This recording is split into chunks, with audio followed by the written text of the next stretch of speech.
Ajo, se na shqiptarët e kemi një traditë kështu mysafirën e presim mirë, senet më të mira që i kemi, entë më të mira i ruajmë për mysafirin, edhe të buzëqeshun gjithmonë. A kem smut, as kem smut, buzëqeshjen e ruajmë.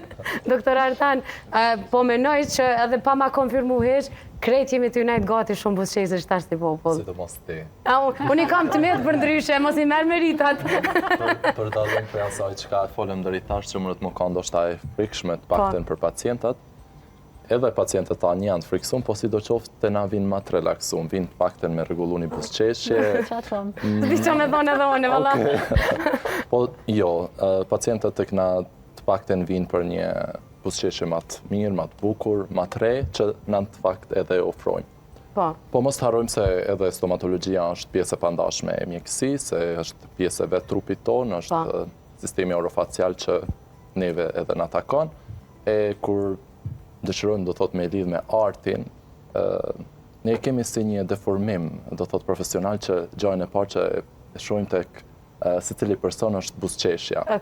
Mënyra si ata flasin, si i shqiptojnë, dhe unë dhe labinota vetëm sa këndum këngë, ajo vetë fakti që buzë të dhëmt, qelza, gjuha, mënyra që ne shprehemi, si rezonojmë, si artikulojmë, në takon neve. Prandaj kemi edhe ne një përgjithësi bukur të madhe, duke marrë mos e anashkalu gjithmonë vetëm estetikën, sepse nuk kemi vetëm për estetikë, kemi edhe për funksion, është aparati, do thotë, oral që neve na mundson edhe vetë mënyrën e jetesës, stili jetesës, të ushqyrit, mandej që lidhet me dietën edhe gjithçka që edhe neve na takon. Po, s'kishim mujt me angër mishin e bareshës, pa i pas dëm të mirë, kështu që kot kishim tentu. S'kishim mujt me buzëqeshje, s'kishim mujt me këndu, me theksu, siç duhet, prandaj edhe mënyra si prezantohemi, identiteti jonë, personaliteti jonë është shumë e rëndësishme dhe shumë e lidhur me atë qysh ne flasim, qysh shprehemi. Dhe kjo, doktor Artan, kjo që sapo the, lidhet shumë edhe me vetbesimin tonë, qoftë juve si profesionist,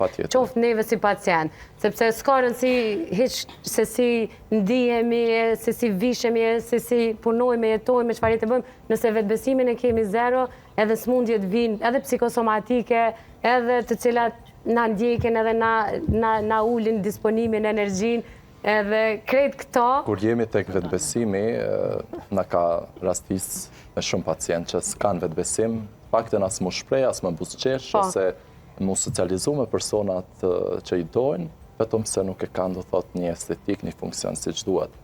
Dërsa ku jemi tek, do thot, sëmundjet, dihet që shumë sëmundje, do thot, përgjithshme, kanë edhe shenja klinike manifestimi, do thot, në gojë, që shpeshherë mund t'jenë edhe shenje pare zbulimit dhe diagnozës së shumë sëmundjeve. Dhe shqyr që jeni.